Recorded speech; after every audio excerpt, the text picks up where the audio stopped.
This is the S&P 500 one-day reading for November 14th, 2023. It's currently October 4th, 2023, 7:48 p.m. Eastern Time. The S&P 500 is currently 4,263.75. And the shuffle video we're about to play for the November 14th reading was created on September 25th, 2023 at 2:35 p.m. Eastern Time. That's this video right here. So the overall theme and behavior throughout the day, there's a notable decline throughout the day.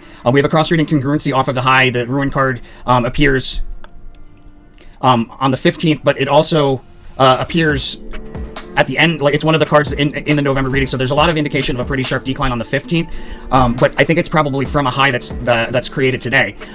We either open lower and then we have like this pop and drop followed by a rally in the morning to probably a peak or crest. And behavior around the highest side, we have a decline through multiple support levels. Behavior around the lowest low, we have sideways rotation. We rise to meet the nearest resistance, and then we fall back down and continue rotating sideways along key support.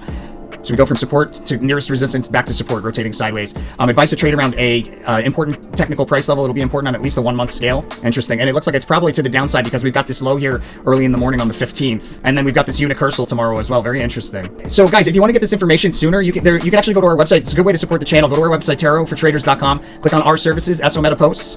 Early access to our posts. Click here to subscribe. $29 a month, $249 for the year.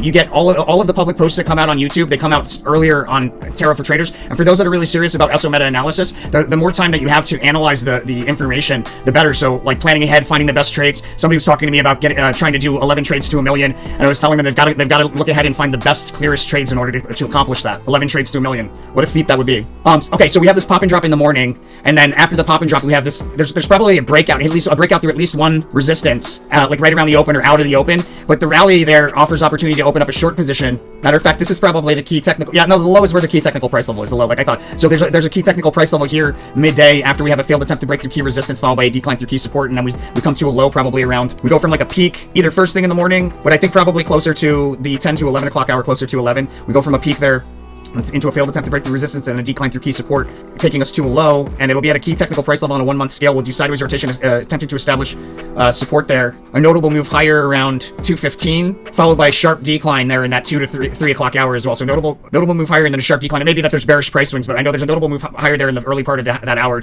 the 2 to 3 o'clock hour, and then we have a high at the end of the day. This will either be a high, or more likely this is going to be just like a crest that forms at the end of the day, not so much a high. My sense is that the high is probably over here. But if I'm wrong, then it would be at the end of the day. Multiple failed attempts to break through key resistance, and then right around the close, we have an overbought crest or peak that we sell off from. The full card there at the close, trade opportunity. It's a cross-reading congruency with the November reading, where we have the full card indicating the low in the November reading.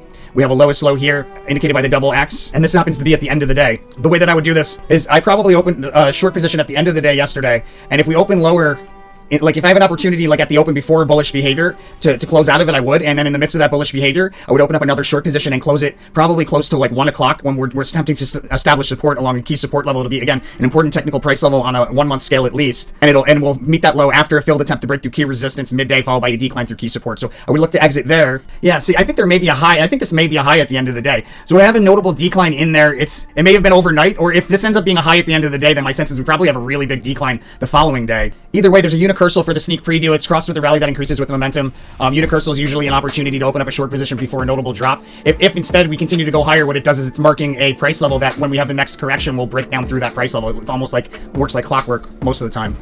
And that's the S&P 500 for November 14th, 2023. Let me know what you think by hitting that like button. Subscribe if you haven't subscribed. Really helps out the channel. And as always, my friends, don't forget to follow that rule of karma. It's super important. We had somebody asking us all sorts of trade questions on our live like every single day for almost a year. Never once did they bother to follow through on the rule of karma. They're banned, guys. They can't even look at the website anymore. So don't let that happen, guys. It's just silly. It's 5% and 5%. Like way more than anybody would leave you with in the professional financial field. They'd leave you with like, you probably get 60% if you're lucky. And they would take money from you as a payment even if they lost you money. That's the financial industry, my friends. I'll see you guys on the next one.